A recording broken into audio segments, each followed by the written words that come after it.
Au fond de la forêt, un groupe d'hommes ignobles commence à se forcer violemment sur deux femmes. Juste au moment où ils s'apprêtent à abuser de l'une d'elles, les hommes sont tous coupés en deux. Un chevalier imposant se présente sous le nom d'Arc et commente nonchalamment qu'ils étaient répugnants, alors il a opté pour une attaque surprise. Peut-être aurait-il pu se présenter avant de tuer les types, mais ça n'aurait pas été aussi stylé. Revenons un peu en arrière. Qui est Arc? Un jour, un homme en armure lourde s'est réveillé au milieu d'une forêt sans aucune idée d'où il est ni comment il y est arrivé. Il reconnaît son armure et ses armes comme des objets issus d'un jeu auquel il joue, incarnant un personnage qu'il a nommé Arc. Et comme tout semble bien trop réaliste pour être un rêve, il théorise qu'il doit être à l'intérieur du jeu. Arc teste l'étendue des capacités de son épée et découvre qu'il est sacrément doué avec. Il possède même des pouvoirs magiques pour compléter ses compétences de destruction. Apparemment, son personnage était un chevalier sacré avec des capacités de la classe prêtre. En d'autres termes, il est surpuissant, donc au moins, il n'aura pas de mal à s'en sortir dans ce monde. Mais il a un petit problème, cependant, et c'est le fait accablant que,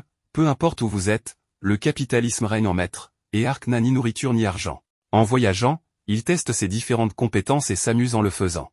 Il ne semble pas trop se soucier du fait qu'il ait été soudainement transporté dans un autre monde. En chemin, Arc trouve une rivière et commente à quel point elle est réaliste. Il enlève alors son casque pour regarder son visage dans le reflet, et imaginer sa surprise lorsqu'il découvre qu'il est un squelette. Arc panique et se rappelle que dans le jeu, il avait choisi l'avatar squelette. Il sait ce qui va se passer ensuite, il le sent dans ses os. Il redoute que les villageois découvrent cela, car ils pourraient avoir peur de lui, le chasser ou même l'éliminer. Et ainsi, Arc décide de faire le moins de vagues possible, ce qui est un peu difficile quand on ressemble à un sac d'os. Il arrive d'abord à Luvirte, une ville-château. En se promenant et en observant les environs, il repère une auberge faubourg familière. Arc note que la ville a plus une ambiance médiévale qu'un style fantastique. Il passe ensuite par une ruelle et surprend une conversation entre un humain et une créature ressemblant à un elfe. En voyant les oreilles pointues de l'elfe, Arc s'excite. « Voilà du vrai fantastique !» s'écrie-t-il avec une étincelle dans ses orbites vides. En entendant son éclat, l'elfe couvre ses oreilles et disparaît rapidement, contrecarrant les plans d'Arc de la suivre. Malgré tout, il la cherche jusqu'à ce qu'il tombe finalement sur une guilde de mercenaires, un endroit où il peut accepter des quêtes en échange d'une récompense. Il entre, et son apparence attire immédiatement l'attention de tout le monde. Arc se dirige vers le réceptionniste et demande une licence de mercenaire pour pouvoir accepter des quêtes. Bien que l'homme pense déjà qu'Arc a un bon travail en tant que chevalier, il l'informe qu'il doit chasser 3 bêtes, monstres ou bandits avant d'obtenir une licence. Lorsqu'Arc s'éloigne, un autre homme s'approche du réceptionniste. Il commente que le chevalier semble confus et demande s'il va bien. Le réceptionniste lui dit de laisser Arc tranquille et suppose qu'il a probablement été forcé de devenir mercenaire pour s'occuper d'un enfant malade. Cela pousse l'homme à encourager Arc, et ce dernier s'amuse de leur conversation, concluant qu'on lui a déjà attribué une histoire tragique. Le chevalier se dirige vers la forêt pour aller chasser. Jusqu'à présent, il a déjà vaincu 2 sangliers. Il s'ennuie un peu, car il espérait en fait affronter une créature plus fantastique. Arc obtient bientôt ce qu'il veut lorsqu'il tombe sur un orc, et l'excitation monte à l'idée de finalement battre un monstre. Il frappe l'orc sans transpirer et, d'un coup net, tranche la bête en 2. Sur le chemin du retour vers la guilde des mercenaires, il tombe sur un groupe de bandits qui s'en prennent à des civils innocents. 2 femmes sont blotties dans un coin, terrifiées, tandis que les autres ont déjà été tuées par les bandits. Arc observe la situation à distance prudente et réfléchit sur la différence entre chasser des bêtes ou des monstres et tuer des humains. Il continue d'analyser la situation pendant que les bandits déchirent lentement la robe de l'une des femmes. Finalement, il ne peut pas simplement rester là et être témoin de cette cruauté sans agir. Arc décide donc de venir en aide aux femmes et anéantit tout le groupe de bandits avec son épée puissante. On pourrait tout aussi bien l'appeler One Slice Man. Les femmes sont très reconnaissantes d'avoir été sauvées et expriment leur gratitude avec insistance.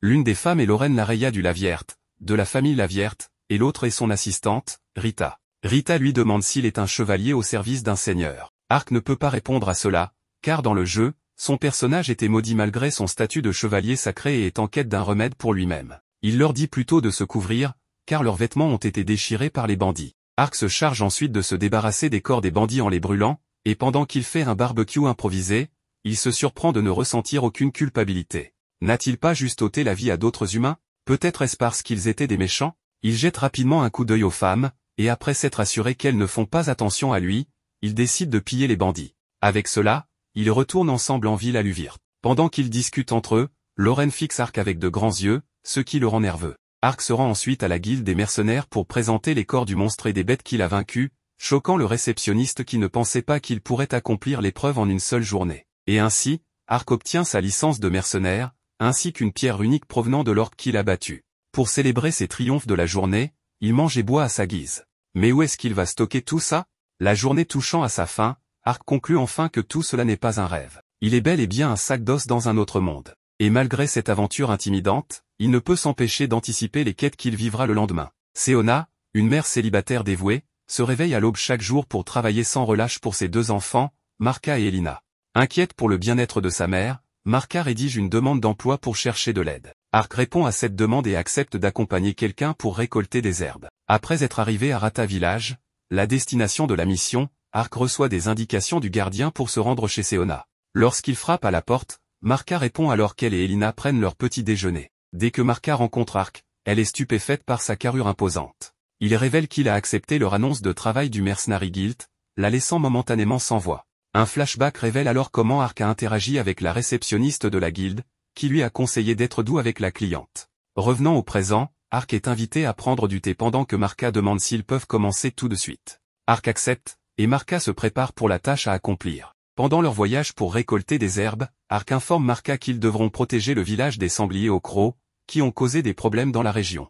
Ark demande à Marka pourquoi elle est si pressée de terminer leur mission, ce à quoi elle confie que sa mère rentrera bientôt à la maison et désapprouverait leur travail. Elle exhorte Ark à garder cette information secrète vis-à-vis de sa mère et partage que son père est décédé l'année précédente, laissant sa mère élever seule la famille. Malgré les responsabilités supplémentaires, sa mère a pris le travail de collecte des herbes, et Marka est déterminée à l'aider de toutes les manières possibles. Ark est touché par la confession sincère de Marka et impressionné par sa détermination à soutenir sa famille. Il décide de l'aider à récolter les herbes, reconnaissant l'importance de la tâche et l'impact qu'elle aura sur la mère de Marka. Alors que Marka et Ark s'aventurent dans les champs à la recherche de l'herbe Kokora, Marka partage ses vastes connaissances sur la plante avec Ark, l'impressionnant par son expertise. Ils décident finalement de se diriger vers l'arbre Kobumi à proximité, mais leur progression est interrompue par des bruits dans les buissons.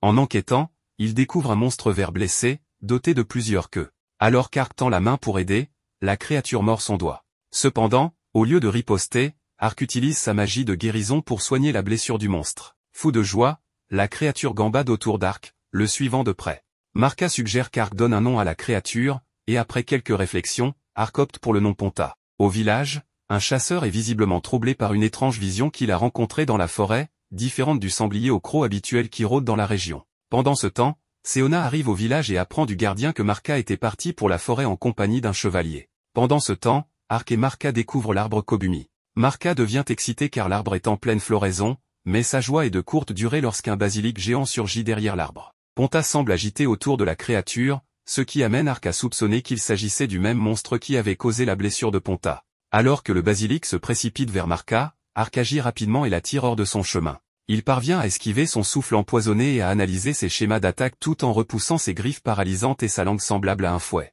Ark utilise ensuite son bouclier sacré de Teutate pour se protéger de l'attaque de pétrification du monstre. Il enchaîne ensuite avec son attaque puissante de jugement qui tranche le basilic en deux, le vainquant finalement. Alors que Marka exprime sa joie face à la mort du monstre et à la célébration inévitable des villageois, Ark demande qu'ils gardent les détails de leur rencontre secrète. Marka comprend et accepte de garder leur victoire sous silence. En inspectant de plus près, Ark remarque un anneau autour de la cheville droite du basilic qui disparaît quelques instants après qu'il l'ait remarqué. Il en déduit que les sangliers au croc, qui apparaissent près du village, étaient attirés là par le basilic. Comme pour confirmer cette théorie, un sanglier au croc apparaît devant eux, et Ark le neutralise rapidement. Il présente la carcasse du sanglier en cadeau au village, mais il revendique les crocs et la pierre unique comme paiement pour leur service. De plus, il suggère que la peau soit tannée et offerte à Marka, tandis que la viande devrait être répartie parmi les villageois. Après la rencontre avec le basilic, Marka retrouve sa mère Seona, qui l'accueille à bras ouverts. Ark saisit cette opportunité pour s'excuser formellement auprès de Seona pour avoir permis à Marka de s'aventurer imprudemment dans la forêt. Alors qu'ils conversent, le gardien du village et le chasseur s'approchent d'Ark et lui demandent s'il avait rencontré le monstre qui semait le trouble dans la forêt. Cependant, Marka et Ark nient tous deux avoir connaissance de l'existence de la créature. À la tombée de la nuit, Ark et Ponta se préparent à quitter le village. Avant de partir, Elina offre à Ark un diadème de fleurs en signe de reconnaissance et d'admiration pour son courage. Plus tard dans la nuit, au cœur de la forêt, un grand groupe de soldats réussit à tuer un basilic géant de leur côté. Le chef du groupe reçoit un rapport de son subordonné, détaillant le nombre de soldats morts et blessés, ainsi que le récit d'une seule personne qui a réussi à tuer le basilic seul. Le chef est stupéfait par cet exploit incroyable et se demande si la personne qui l'a accompli doit être un dieu ou un démon. Pendant ce temps, Ark profite d'une soirée paisible dans sa chambre avec Ponta, envisageant de relever une quête plus difficile le lendemain. Une femme elfe marche seule dans les bois au milieu de la nuit. Elle réfléchit à son désir d'être plus forte que quiconque. Elle pense que l'accord entre les humains et les elfes comme elle n'est plus qu'une illusion à ce stade, et que les humains envahissent lentement les terres elfiques. Pour elle, il n'y a plus personne sur qui les elfes peuvent compter, alors elle doit devenir une guerrière suffisamment puissante pour aider sa race opprimée. Pendant ce temps, Ark s'habitue à accomplir des quêtes simples pour couvrir ses dépenses quotidiennes. Dans cette grotte, un groupe de bandits est vu en train de fuir, terrifié, alors qu'Ark les poursuit. Il achève les bandits avec facilité, pensant à quel point il est agréable de compléter des quêtes simples pour couvrir ses dépenses quotidiennes. En examinant la scène, il trouve le trésor des bandits et prend un peu de butin, mais son attention est momentanément attirée par quelques caches dans un coin. Il les ignore rapidement, sans trop y réfléchir. Ailleurs, il est révélé que la récente attaque contre Lorraine était en réalité une tentative d'assassinat ratée, ordonnée par Lord Diant. Diant, en apprenant que le plan a été contrecarré par un simple mercenaire, est à la fois choqué et furieux. On découvre également que Diant est derrière la récente montée en puissance des monstres dans les terres sous le contrôle de la famille de Lorraine. Son allégeance est avec le prince de l'Est, D'Akaray, tandis que la famille de Lorraine est soutenue par le prince secte de l'Empire occidental. L'objectif ultime de Diant semble être la déstabilisation du royaume en préparation d'une guerre imminente. Cependant, ce qui préoccupe le plus Diant, c'est de s'assurer que son commerce illégal d'esclaves fonctionne sans encombre. De retour dans la grotte, Ark est soudainement attaqué par une mystérieuse femme. Elle bouge avec une telle vitesse qu'Ark ne peut pas dire si elle est une survivante des bandits ou quelqu'un d'autre. Lorsqu'il aperçoit son visage, il la reconnaît comme l'elfe qu'il avait vu auparavant. La jeune elfe exige qu'Ark lui rende les enfants qu'il a pris, mais il est complètement déconcerté par son accusation. Il essaie de lui expliquer qu'elle doit faire erreur, mais elle reste méfiante et se prépare à le frapper. Cependant, elle arrête son attaque dès qu'elle remarque Ponta, la créature spirituelle qui accompagne Ark. Elle reconnaît Ponta comme un être rare, généralement prudent et peu enclin à se lier avec les elfes ou les humains. Ark explique que Ponta le suit depuis qu'il l'a aidé à se rétablir, ce que l'elfe prend comme un signe d'honneur. S'excusant pour son attaque, elle informe Ark qu'elle est en mission pour traquer des bandits qui capturent des elfes. Ark se rappelle les cages qu'il avait vues plus tôt et en comprend le sinistre but. Curieux, Ark demande pourquoi les elfes sont chassés, et elle lui révèle que les elfes sont très prisés sur le marché des esclaves. Il lui propose son aide, mais elle refuse, affirmant que c'est une affaire que les elfes doivent gérer eux-mêmes et qu'elle ne demanderait jamais l'aide d'un humain. Elle s'éloigne, mais Ark n'est pas découragé. Il se dit que cela doit être l'une de ces quêtes d'événements où il est d'une belle elfe. Le lendemain, Ark est informé par le greffier de la guilde de la partie de la forêt où résident les elfes, et il part à la recherche de la jeune fille. Alors qu'il s'enfonce plus profondément dans la forêt, Ark tombe sur un groupe de bandits pourchassant une jeune elfe. Observant à distance, il reconnaît le chef du groupe comme étant Udoran, le fils de Lord Diant. Udoran tourmente cruellement la jeune elfe et ordonne qu'elle soit jetée dans une charrette avec les autres captifs destinés à être vendus. Tandis qu'Udoran continue de harceler les captives, Ark a de plus en plus de mal à rester à l'écart. Juste au moment où il s'apprête à intervenir, l'elfe de la nuit précédente arrive sur les lieux, exigeant la libération des captifs. Les bandits, en voyant la valeur de la guerrière elfe, décident de la capturer elle aussi. Cependant, ils n'ont aucune chance contre elle, car elle les découpe avec une aisance déconcertante. Désespéré, Udoran, le fils de Lord Diant, menace de faire du mal aux jeunes elfes captives pour la contraindre. Son plan fonctionne, et les bandits commencent à harceler la guerrière elfe. Juste au moment où elle est sur le point de perdre tout espoir, Ark se téléporte instantanément derrière Udoran. Bien qu'il sache qu'il avait promis de ne pas s'immiscer dans les affaires des elfes, il lui dit qu'il est là pour aider. Ensemble, ils parviennent à vaincre les bandits. La guerrière elfe tente encore de refuser son aide, mais Ark prouve son utilité en libérant les jeunes filles des cages. Elle remarque ensuite que les filles portent des colliers qui drainent leur mana, et qu'elle n'est pas capable de les retirer ici. Cependant, elle est stupéfaite de voir qu'Ark utilise des sorts puissants pour à la fois retirer les colliers et soigner leurs blessures. Elle envoie alors un message par l'intermédiaire d'un oiseau pour que ses camarades viennent récupérer les jeunes elfes. Alors qu'ils se préparent à se séparer, les jeunes filles sont tristes de quitter Ark. Cependant, il les rassure en leur disant que si elles ont à nouveau des ennuis, il viendra à leur secours. La guerrière elfe trouve Ark très étrange, car elle n'a toujours entendu parler que d'humains barbares et dangereux. Elle est également très impressionnée par sa maîtrise des compétences magiques et se demande qui il est vraiment. Il se présente comme un simple mercenaire itinérant nommé Ark, accompagné de son compagnon de voyage, Ponta. Finalement, elle se présente à son tour sous le nom d'Ariane, une guerrière elfe, et remercie Ark pour son aide. Un messager ailé arrive à cet instant et informe Ariane qu'elle doit revenir immédiatement, car son groupe prévoit de secourir d'autres esclaves. Ariane demande alors à Ark, après avoir confirmé qu'il est bien un mercenaire, s'il accepterait de se faire engager immédiatement pour les aider dans leur mission.